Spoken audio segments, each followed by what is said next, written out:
They say I'm hurting you. They don't understand. We look different, but the heart that wants to protect is the same. My name is Caesar.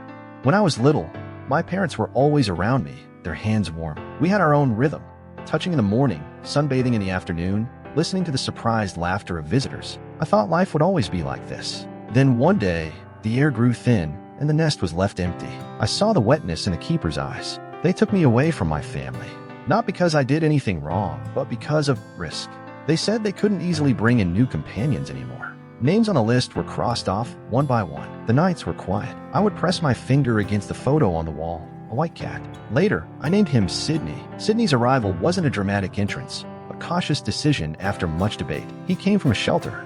He had a slight twitch in his belly when he walked and made tiny cries at night. Some staff said he was gentle, curling around people's legs. Others worried if the difference in our species was dangerous. The first time he crossed the threshold into my space, he was like a small cloud. His eyes held no hostility, only curiosity. We began to communicate in the oldest language, sin, gentle touch, and the rhythm of breath. I reached out nervous. He didn't retreat. That night, I held him tight like holding my mother. The keeper smiled and said we were like two missing puzzle pieces finding each other. Once, I got very sick. Fever left me too weak to grip my toys. Food sat like stones in my bowl. They took me to a white medical room. Machines beeped with a steady breath, but I kept pointing to the small photo of Sydney on the wall. That day, they brought him to me. He walked quietly to the bedside, pressed his head against my chest, and began the familiar rumble of his purr. It was like a warm tide, slowly filling the hollow space inside me. My breathing steadied, and my eyelids finally grew heavy. Learning to trust another species was more healing than any medicine. Life was pieced back together, bit by bit. Then Sydney was pregnant, a surprise we never saw coming. She grew more languid and needed my protection more. I would drag blankets for her, find the softest straw, fix up her nest. The keepers joked I was practicing to be a father. But to me, it was the only way I knew how to repay her, to circle her with my large arms, to block sudden drafts with my clumsy movements. The kittens arrived. The air that day was thick with the smell of new life.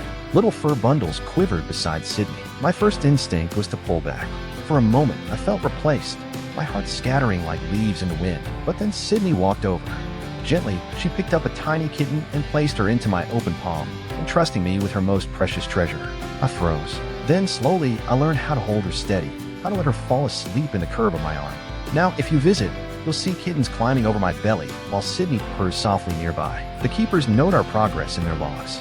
Some people once believed that different meant danger, that rules were more important than hearts. But I know the real rules grow from mutual acceptance. The warmth of a palm, the frequency of a purr, a gesture of trust without hesitation.